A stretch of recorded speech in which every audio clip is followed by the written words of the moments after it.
Let's now bring you our top story about the protests that have engulfed the United States. Mass protests continue across the U.S. for the sixth consecutive night over the killing of an unarmed black man named George Floyd at the hands of a white police officer in Minneapolis.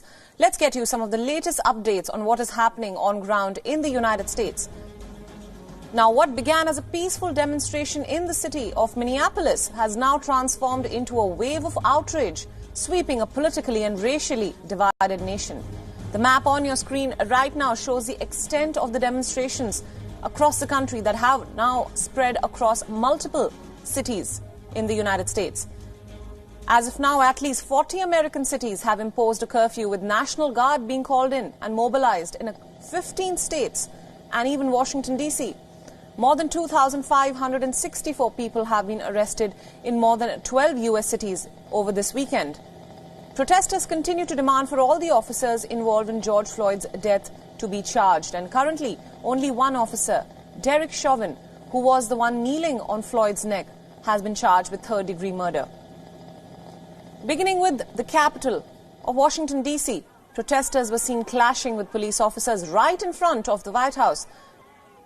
A nighttime curfew has also been imposed in the capital, with Washington mayor calling for the National Guard to support the police.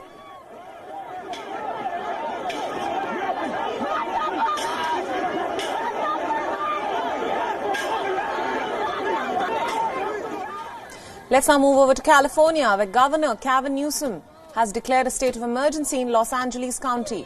Thousands of protesters took to the streets of Los Angeles to express their anger, and more than 530 people were arrested after these protests turned violent in downtown Los Angeles.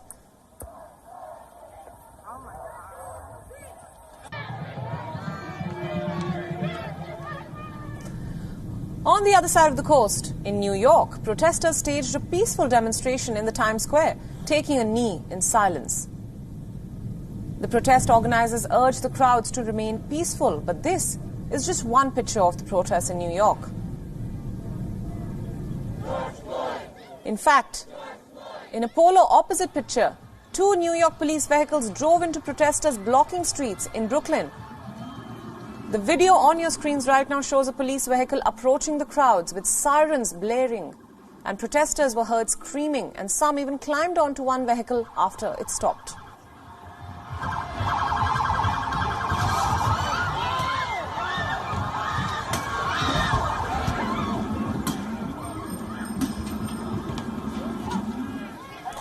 But this is not the only example of police brutality, ironically being showcased at demonstrations protesting the same.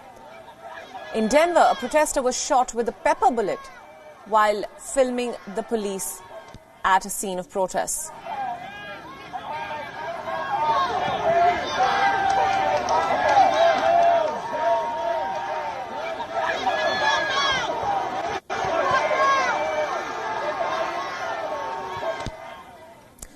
And in Minneapolis, where the protests began, a horrific scene was seen unfolding as a tanker truck drove into protesters.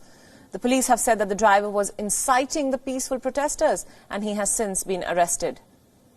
It is still unclear whether anyone was gravely injured in this incident.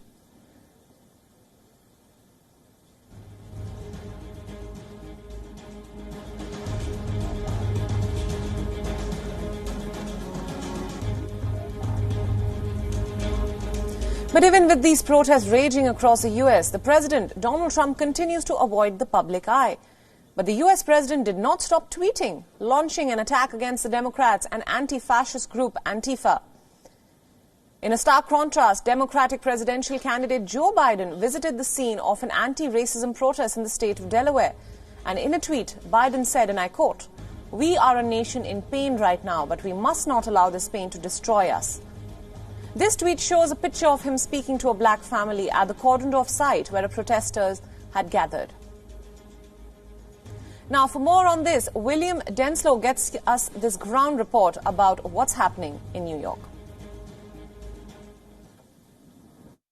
That's the message that's been reiterated by New York's State Governor Andrew Cuomo. Speaking of the weekend, he said enough is enough, and it shouldn't take this long in the United States to end basic discrimination. That was the very strong word from Governor Cuomo. But we've heard from here in New York City, the Mayor Bill de Blasio, who said that while there is legitimate grievances and the images of George Floyd's death is reiterated and really translated around the world, as you rightly say, but the message from Mayor de Blasio is that anger shouldn't be vented at individual police officers going about their day-to-day trying to serve their communities. Instead, it should be that anger should be pivoted towards those in power, those that make the decisions and can change the institutions that the police officers serve. But of course, we've also heard from the president in recent days saying that what we're seeing in terms of protests in places like Minneapolis and other pockets around the country, that it's moving towards looting, using that kind of rhetoric, saying that it's moved beyond honouring the memory of George Floyd. So a very strong narrative coming from the president as we move further and further days after the death of George Floyd.